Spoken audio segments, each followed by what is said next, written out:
Welcome to Practical AI in Healthcare, the podcast that cuts through the noise to spotlight real-world solutions delivering real-world value.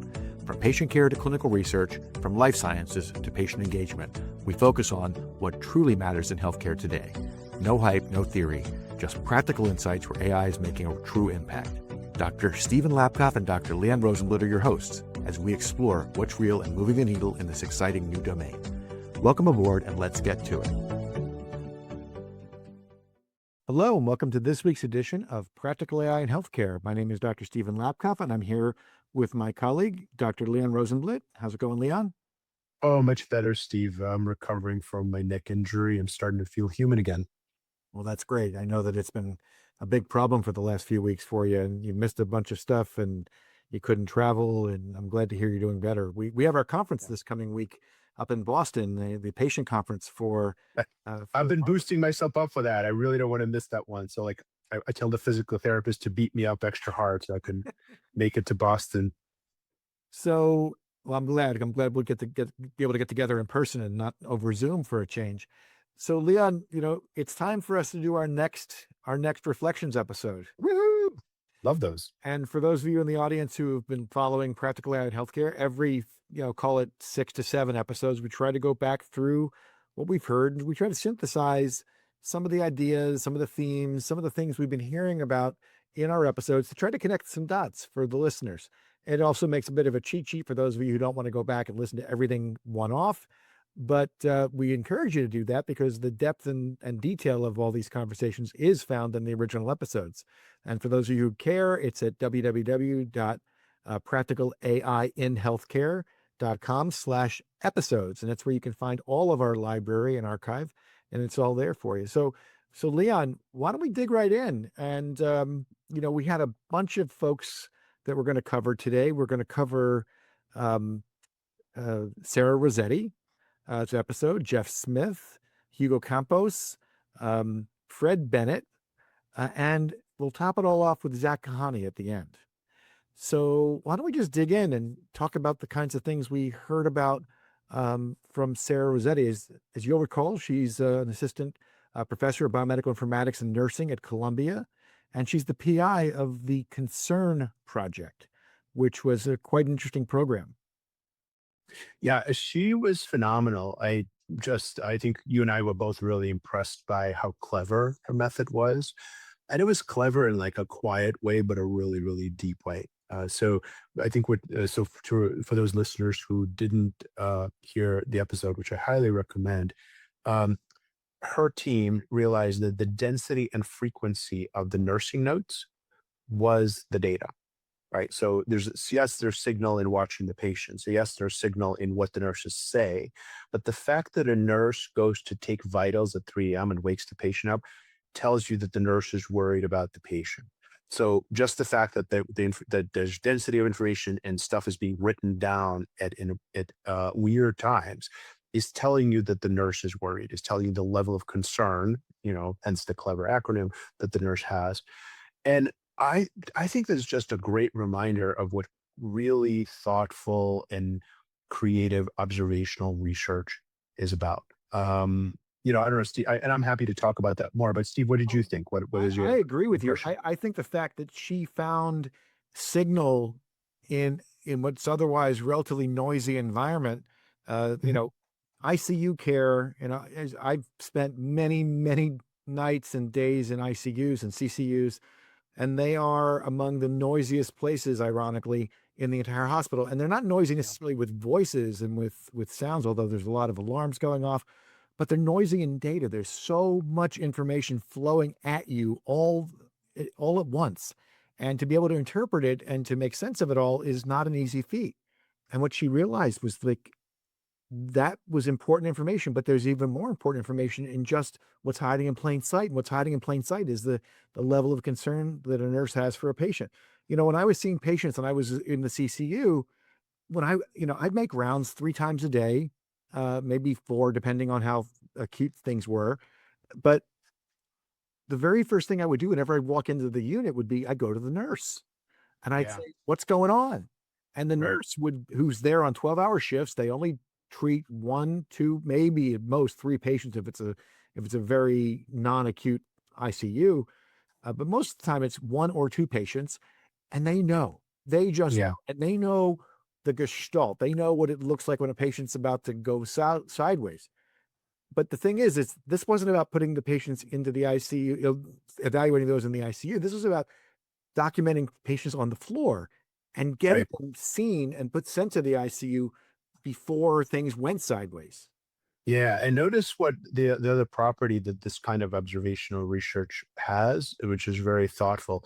They picked a measure that did not require any new record keeping, right? This Yeah, is the that's kind right. of dream scenario we have digital exhaust, right? In this case, it's when the nurse is writing down the notes and how frequently, and that is gets picked out and turned into signal.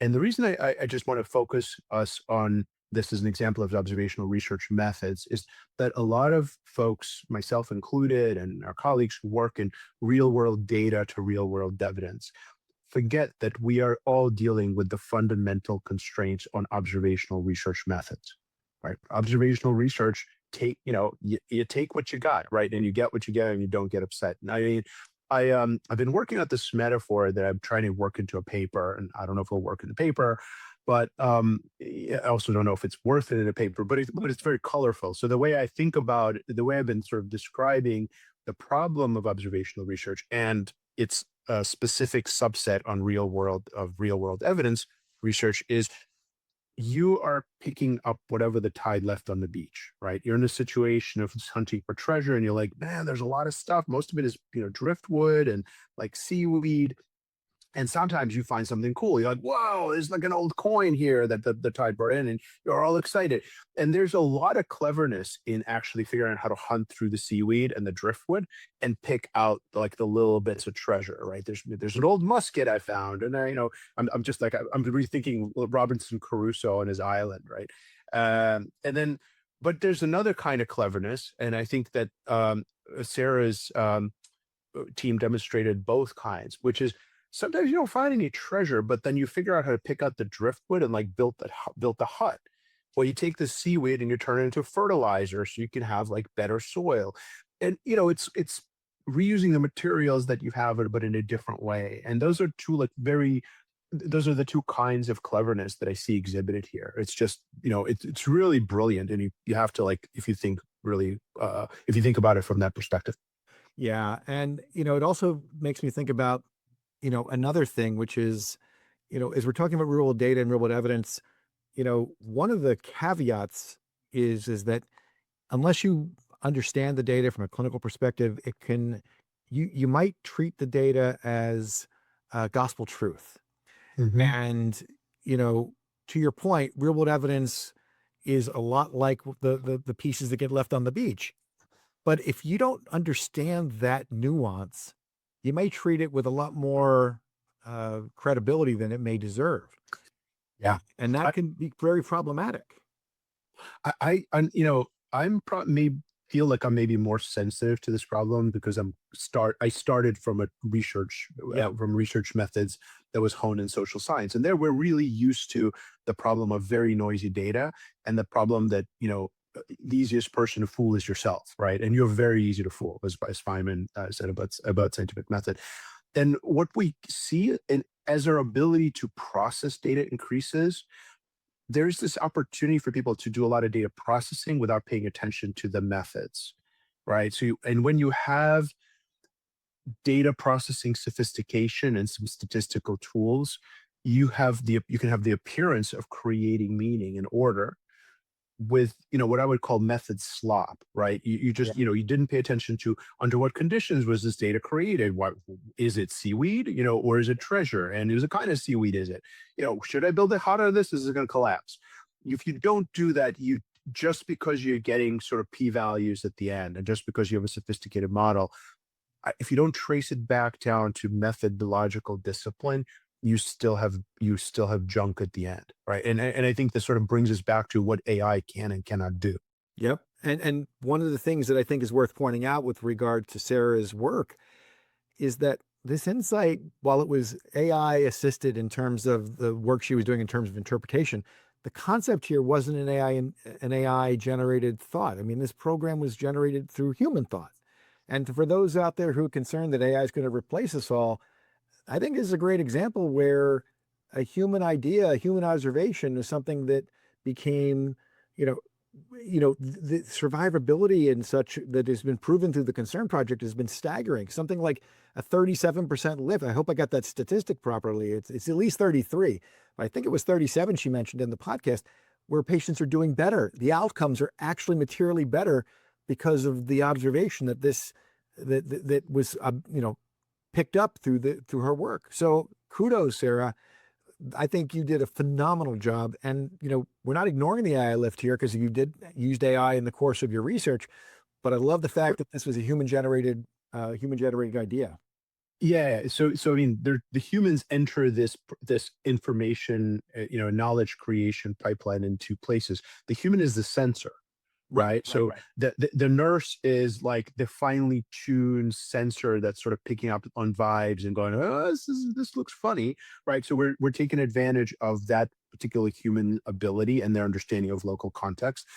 And the human is also the creator of the method. The AI is the enabler. So Yeah. the fact that they could develop an AI model to actually process all of this data efficiently and turn it into signal and say, hey, that patient, that documentation means that patient needs to go right now. Go take him to the ICU is really, really cool and is only possible because of AI.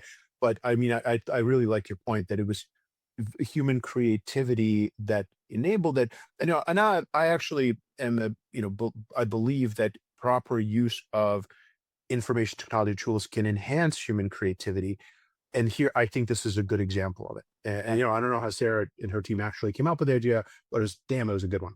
So let's talk about Jeff. I think we were pretty excited to talk to him because he was our first uh, person who we talked to who was officially in the government. We've talked before to folks who were peripheral, who were doing some government consulting, but like he is the ONC. Yeah. And I think it was so cool that he was able to come and tell us how the world is going. And I mean, I think that there's some good properties of hearing from people who work inside the government. You kind of remember that they're trying to do a good job, even though it's inevitable that whatever they do is going to annoy a lot of people, right? Us included. But it's not because they're not trying. So it's not always a sign of a competence. It's just that they're trying to negotiate a landscape of rules that are designed to bind behavior, and that therefore it's irritating and costly. So what did you think of Jeff? What was the impression that I, you you left know, with? he brought up a number of things which I used to follow the ONC a lot more closely when I was in other jobs and other situations in my career. I was much more deep in ONC work when meaningful use was being crafted. I was on a committee back in the day when, trying to figure out how to frame meaningful use. What I found interesting was some of the ways that he was talking about, consent and consent inheritance and chain of delegation, and also some of the things that we discussed in the course of the podcast around how agents are going to actually have similar types of rights through law, through legislation that will avoid data blocking. So data blocking won't be so if you don't let an agent have access to the data with appropriate consents, you could consider that data blocking, and that could be a finable offense under the current rules structure from ONC. Uh, Yeah. it didn't quite see that one coming initially, and it was an interesting twist on this whole issue of data blocking. I mean, what are your thoughts? I'm with you in not having paid enough attention to this. So it was actually, I had one of those, Pikachu face surprise Yes. moments. I'm like, wait, what? They did that? I didn't know. So I mean, it's a fascinating move, right? So let's break it up. I mean, we know for that when government acts, right, the stakes have big consequences, and Yes. like things like meaningful use really pushed physicians out of medicine, and the big requirements can really Yeah. have dramatic things. And so we have to watch pretty carefully when government acts, because I mean we got to remember the big consequences can also happen when government does not act, right? So it's to come back to my earlier point, it's their function is sort of to try to decide between difficult courses of action. In this case, the ONC said, hey, how are we going to treat these AI agents? Oh, I know, we're going to give them the same data access rights as patients. if they're authorized, right? If they're So authorized, yeah. you have this concept of the patient can authorize it. Okay, is that going to have any unforeseen consequences? I don't know, but I'm going to bet you dollars to donuts it is. I mean, I'm really intrigued by it. I'm not saying it's a bad decision, by the way. This is I think it's Yeah, really we're not judging. interesting. We don't know. It's too early. Right, right. We don't know, but I'll bet you there's unforeseen consequences, right? So, one thing that comes to mind is Steve is what you mentioned, right? Is what happens if a patient authorizes an agent, and that's cool. Like I just authorized my agent to go get my data. Then I pass that right on to a third party, a company. That company gets bought by a larger company. That company gets bought by a larger company, which goes out of business, and the rights gets inherited by the creditor. Oh If yeah. the right is written by in a particular way, my right continues down that chain. Eventually, some party I never interacted with can get that right. Is the right fully transferable? Yeah. I don't know the answer, right? So Let's it's be good. clear that that example you just gave wasn't something Jeff addressed, but I think you're spot on that could be a potential outcome here. It reminds me of the old line from Spider-Man: "With great power comes great responsibility." And in the course of how ONC behaves, their moves, move mountains. They can move people in or out of fields. It can move people in or out of business. And you know, the story is yet to be finished on this one. This has just been written, more or less, and we're going to have to watch this space for what's going to come out of it. Yeah, I mean, in a way, I keep thinking about like why am I less shocked by some of these developments than some of my colleagues, right? I'm thinking about the implications of AI. Yeah. I think it's because I just read a lot of science fiction over the last Yes. 50 years, like a lot. Like what this made me think of is the concept. I think it was Charlie Strauss. It was one of the great cyberpunk sci-fi writers had of intelligent contracts that Oh, negotiate with each other, right, and come up with agreements, right, and they basically can judge whether or not like you need to modify this clause. So I mean, this rule doesn't quite move us into this world, but think about the concept yeah. of agents receiving transferable rights Yeah. is really interesting because can those agents then transfer those rights to other agents? Well, certainly a legal entity like a company can, right? Yeah. But anyway, I'm nerding out on kind of the contract law here because I actually think it's really Well, you are a important. lawyer by training, right? So I'm going to give you a pass on Yeah, that one because right. Yeah. actually I'm like, will. I'm cognitive scientist and a lawyer. So I get pretty excited about this stuff. I'm like, oh my God, this is the kind of thing I've been thinking about. So the other thing that, Jeff talked about that I think may have a lot of implications is this isn't a rule yet, but he is actively thinking about data blocking applying to writing data to the Yes. healthcare Yeah. record. He mentioned that. Very, very interesting idea. But again, do we know, how is that going to impact the current landscape? Probably from a patient's point of view, it's a boon, but it changes the landscape somewhat with the current vendors. I don't know if we thought enough about that or if you had a We should conclusion. put a pin in this one and come back because I think some of the things we'll talk about in the Zach episode at the end of this are going to have Yeah. direct complicate. They're going to complement some of these And arguments. also, like, if we're going to talk about patients, let's talk about Hugo Yes, Campos, let's right? go to You know, Hugo. wonderful, a wonderful guy. We're so lucky to have him. We've had e-patient Dave on, and Hugo's somebody who's known in the patient advocacy community as sort of a beacon of how empowered patients can become. And use existing tools to get hands on their data, help with their own care, right? It's just a really inspiring story. But one thing that jumped out of me in this story that I don't, is that Hugo keeps said a few times that using the AI tools allowed him to do really cool stuff. Like he was able to retrieve his data and manipulate it, but he doesn't quite understand what he's built. And That's a little that concerning. as a builder, that worries me, right? Like there's Yeah. a tension between empowerment and just constructing black boxes that do magical things that you don't fully understand. And I don't know how you felt about it, but that made me really uncomfortable. Like I wanted to understand more and really get into his head about what his mental model of that was. But what was your reaction, Well, it Steve? wasn't quite a Black Mirror moment for me. Yeah. That show from Yeah. Netflix. Yeah. Yeah, it Yeah. wasn't quite that bad for me, but it was concerning. I, you know, On the other hand, he wasn't doing anything that was particularly worrisome, but it did raise a few other questions to me, which are, and it revolves around the question of um, democratization of very powerful tools. Yeah. And it speaks to some of the work we're doing at Harvard around around AI literacy and around data literacy.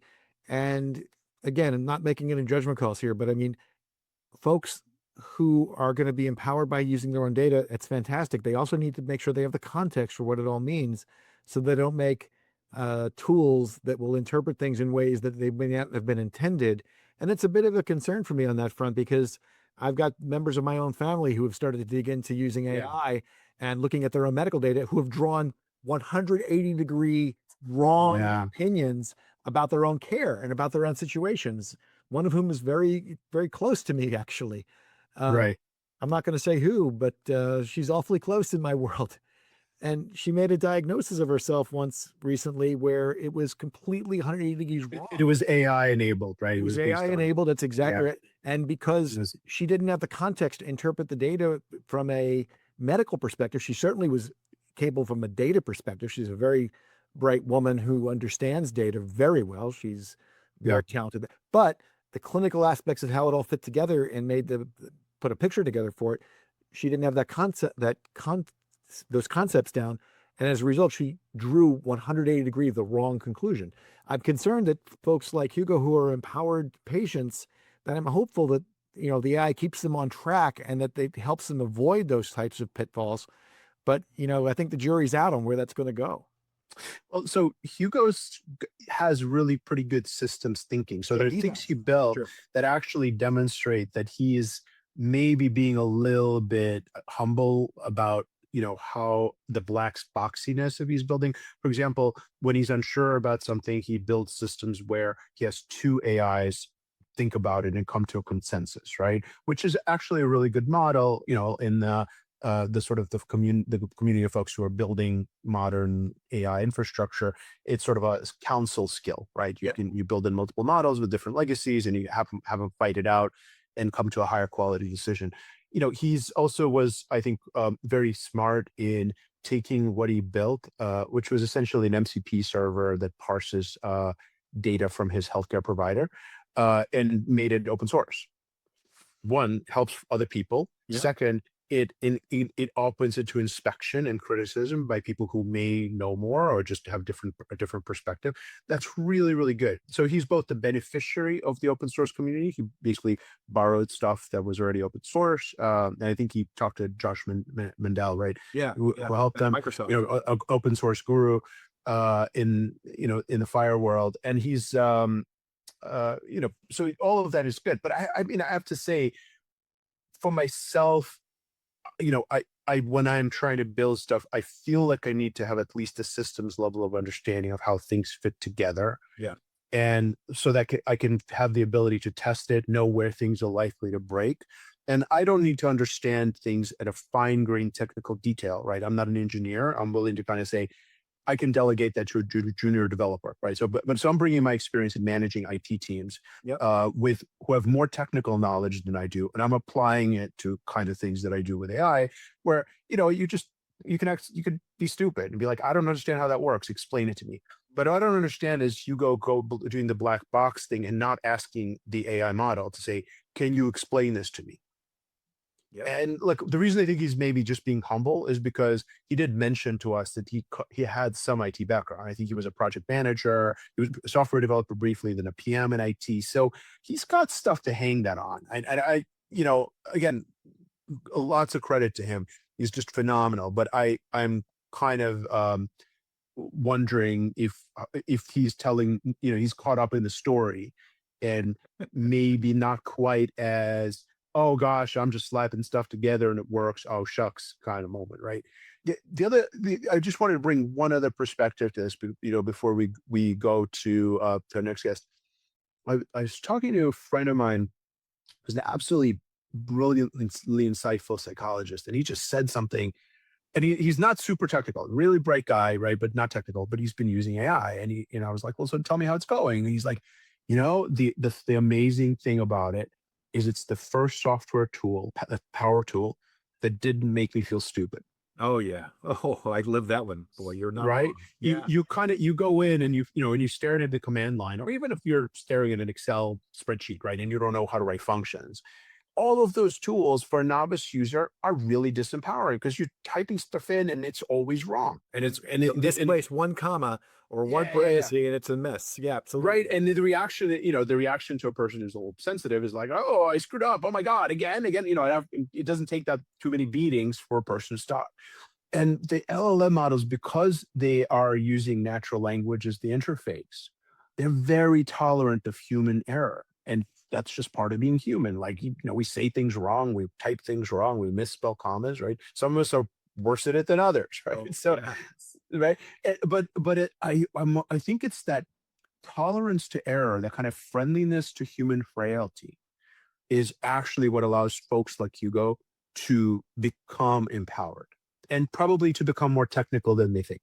Well, it's not just Hugo. I'll tell you that in my own personal world, I'll recap a small project I'm working on. I've got a consultancy, as you know, is my day job, and I recently built a sentiment analysis pipeline.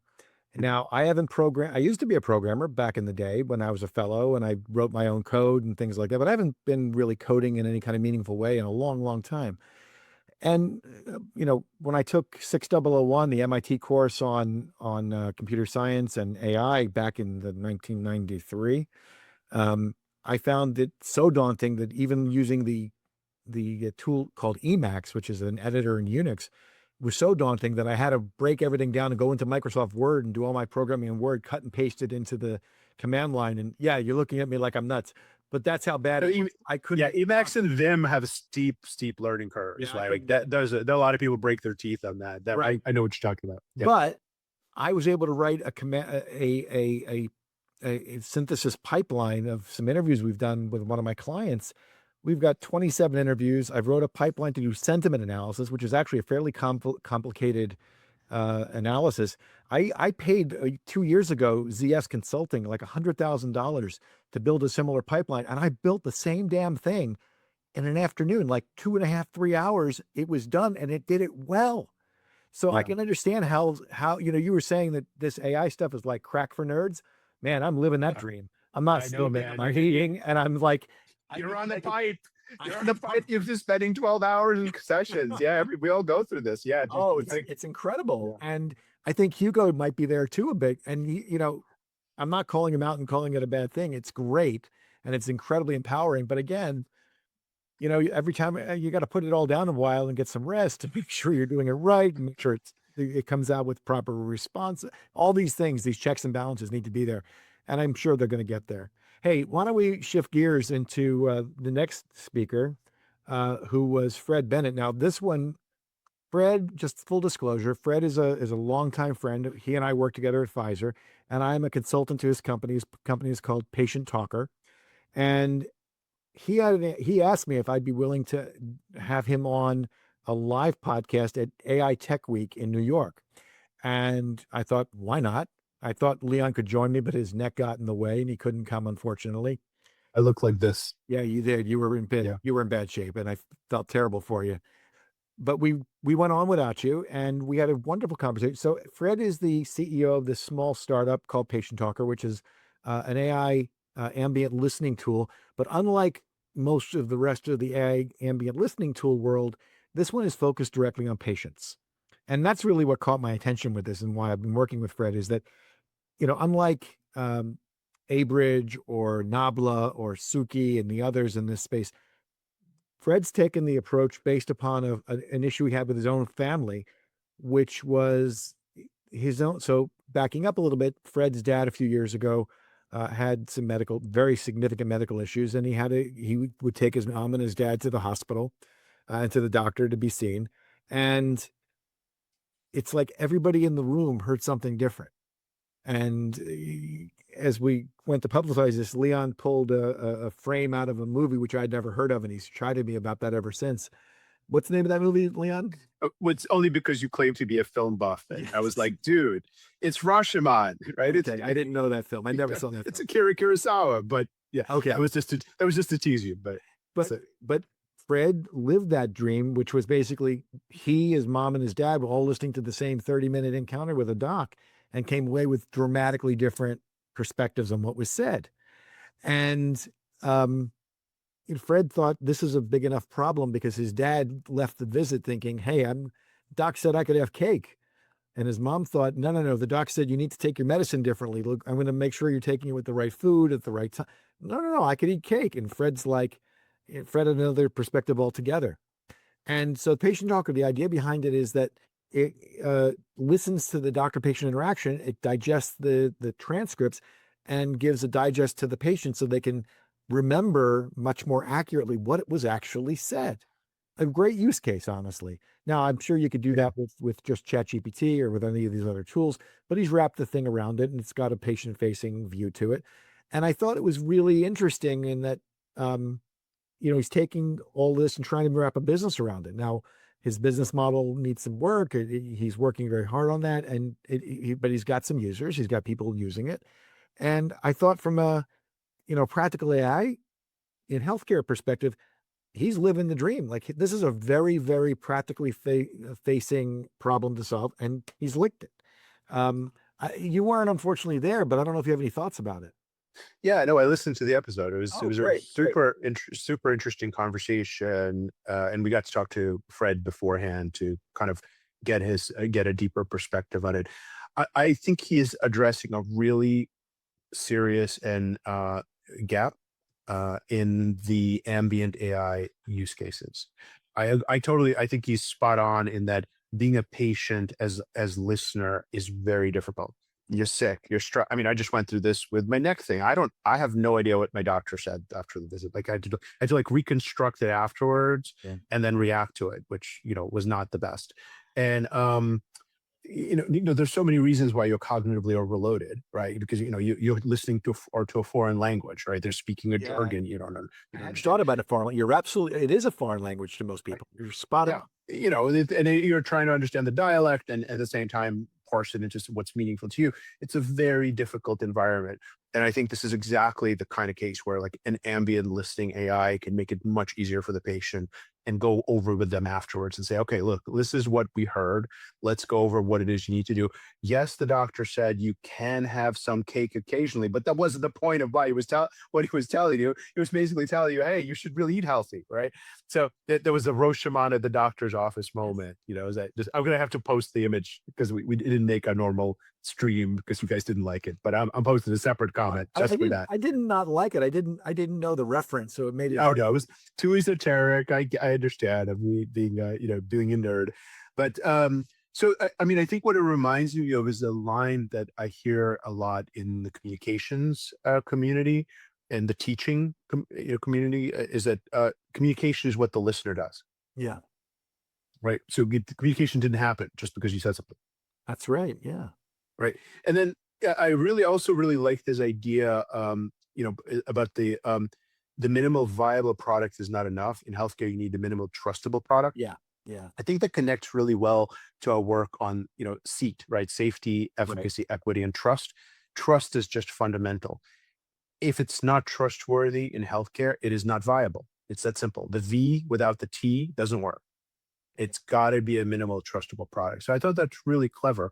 I think you sort of went to the thing that was difficult about Fred's idea. It's a great idea, but the question in my mind is, what's the business model? Yeah, it's true. Eh, Right? Because we know we don't want to. You don't want to deliver tools that patients have to pay for. If it's not funded by insurance, or if it's funded by the provider, it's not going anywhere. There's no business around it. And so the reason the question for me is patient talker a company or is it a component?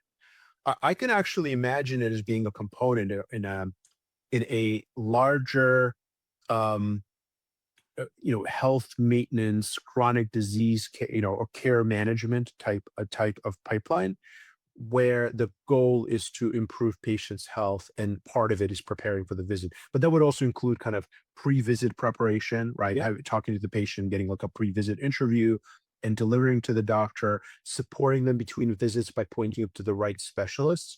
So there, I see a lot of value in having that. So I don't know what you think, and I don't want to kind of tell Fred what to do, but Oh, I'm sure he'd listen, but looking at the entrepreneurial space, which I do follow, because of my work as entrepreneur in residence at Yale and my work with some investor communities, that feels more like a more natural fit to him, for him. I don't know if you agree, oh, but not only do I agree, but he's already been given that advice.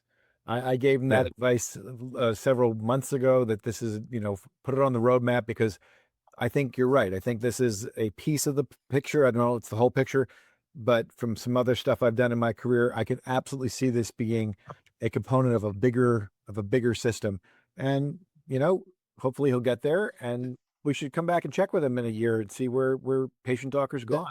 when I teach the data driven value creation healthcare course at the Yale School of Management, one of the hardest lessons to impart is where does the money come from, right? Yep. In healthcare, and if in this case, if there's no billing code, there's no money. But if you make it part of the care navigation pipeline, Yep. there are billing codes for that. That's true.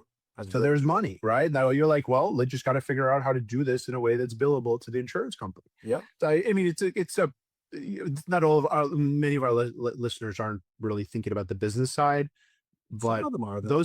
those who are, like, remember that's a very very big gap in healthcare entrepreneurship. But yeah, we should move on. So let's move on to our conversation with Zak Kohane. And for those of you on the podcast who don't know, Zach is one of the foremost uh, minds in AI and healthcare and has been for close to maybe 40 plus years. He started his career in Boston and was at MIT and working with a guy who I know who was also my mentor, Pete Selvitz. And he eventually wound up, even though he went and did his residency in pediatric endocrinology and became a doc in that field, he drifted into the informatics world and has never really looked back. And he had some of the most interesting things. I think of the 5 podcasts we're reviewing today, I loved Sarah was great, no question, but Zach makes you think. We love all our guests and our children equally. Yeah, we do. It's true. But Zach is Zach.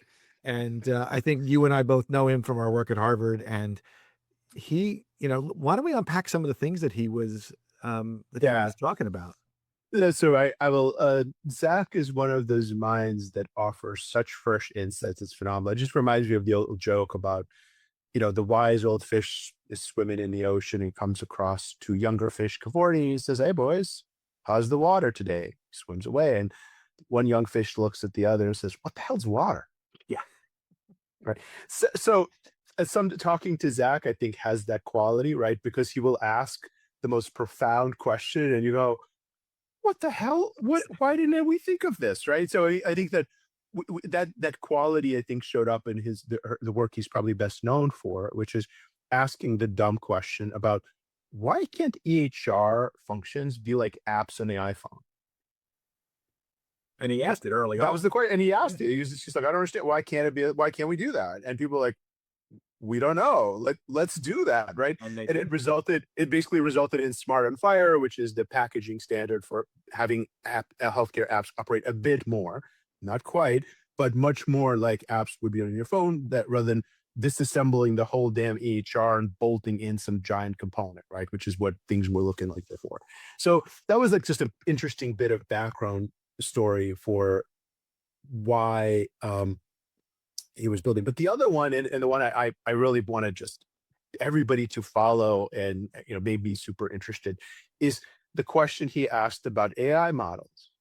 He said, but we're building all these AI models in healthcare. What are their values?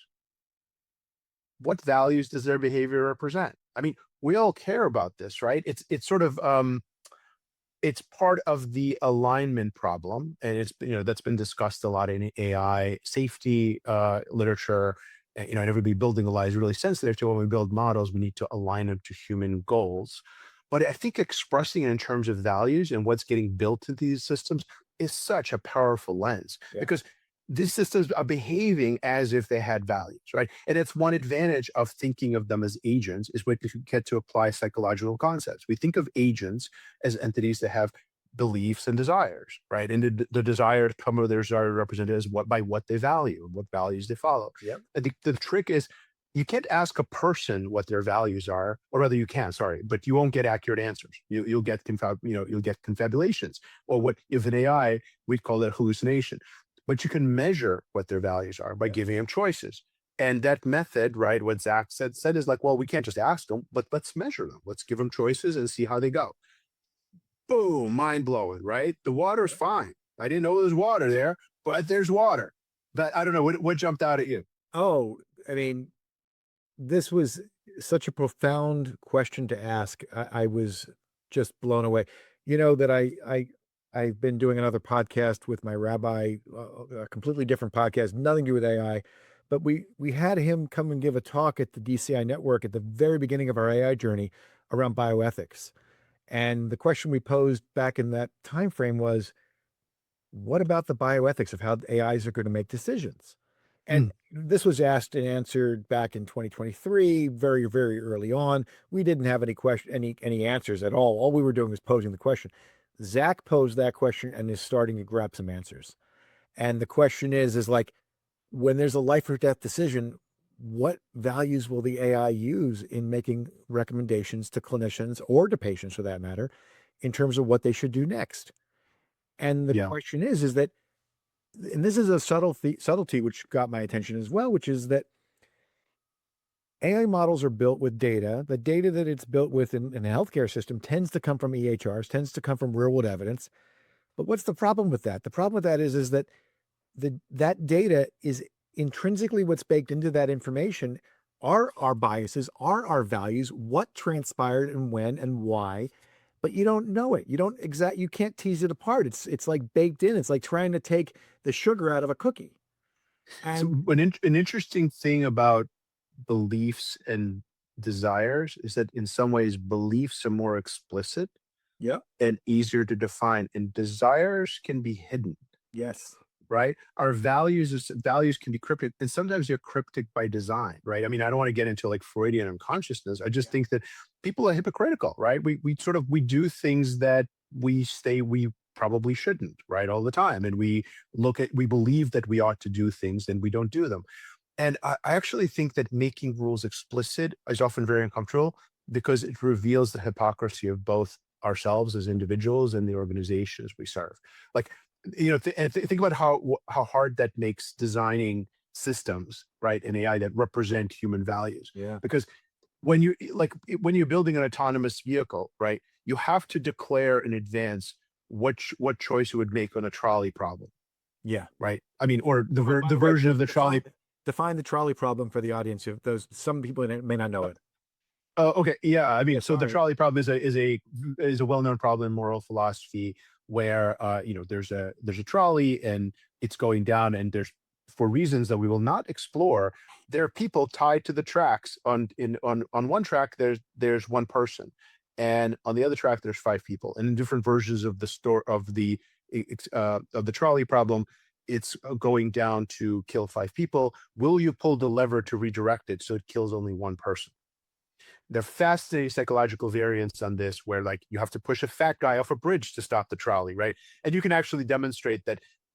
Jonathan Haidt is, let's say, a guy who does beautiful research in moral psychology, who's demonstrated that the qualities are rare that vary how people react are not like logical inference about utility. A lot of it is like psychological, forces about like, hey, you can't push a guy down, but pulling a lever is okay because it's a little bit removed. So they're interesting variants that we don't have time to explore, but the version of that you have to consider when an autonomous vehicle is it's going down a street, and it has a choice of killing a pedestrian or veering off into the sidewalk and killing five pedestrians, or vice versa. And you got to build that in, Yep. right? We don't have to think about it. It's a heuristic. We just, humans just do it. We do it. We value life implicitly. We decide to make those decisions without stating them as rules, because stating as rules is really uncomfortable. But I don't want to run off with it. I just think that's one of the reasons. I suspect that this exercise becomes really fraught. But I still think it's incredibly, what Zach is proposing to do is really important, which is, hey, look at the models that are being put out there. and measure how they make those decisions. One other thing that Zach talked about in the discussion happened to be around uh, how do you protect the AI models? Because at the moment there's Mm. a new a new threat out there. We're all familiar with phishing threats and we're familiar with hacking threats, but now there's threats that can actually change how AI models behave if you bomb it with enough information of one type or another. And eh, this is a pretty subtle thing, but if you send enough information to an AI model and it's reading the information as a signal, and it's that signal is being repeated in a disproportionate way, that signal may get picked up as ground truth. And again, this one, the story is not done on this one. This is the beginning of the story on this challenge. I don't know where that one's going to land, but Zach discussed this in the discuss in along the discussion, and I know you've been thinking about this one, Leon. I think that this is a a new world risk, and I don't know that we're necessarily prepared for it or the models are prepared for it.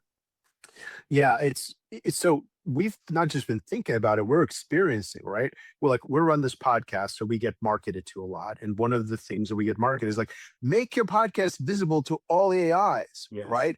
Like you got, search engine optimization isn't enough anymore. You have to have AI optimization. Like, what? Yes, and of course, commercially speaking, it's true, right? More and more of us are using AI to search for products, right? I mean, I don't go to Google anymore. I've got my product search pipeline set up. It already knows me. It knows the kinds of things I hate. And it's designed to kind of give me what I want. So obviously, this has to evolve.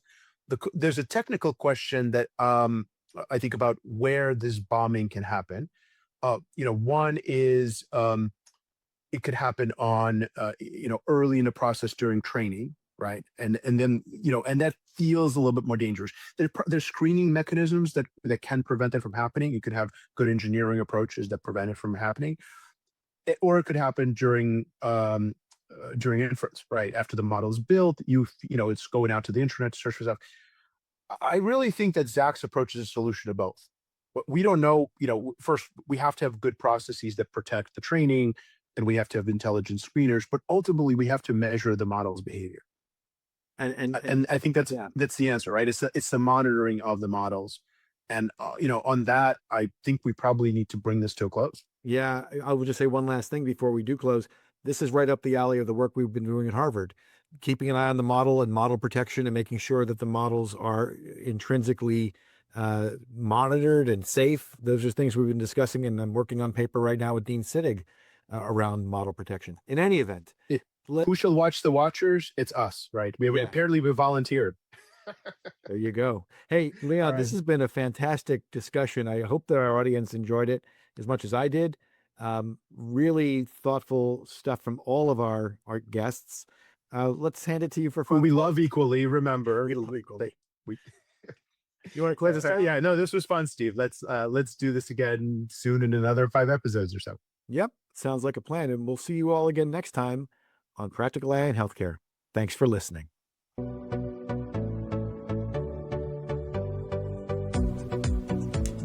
Thank you for joining us this week on Practical AI in Healthcare. If you're ready to go beyond buzzwords and hype and explore how AI is truly transforming healthcare, stay tuned for more conversations that get us to what works. Until next time, stay practical.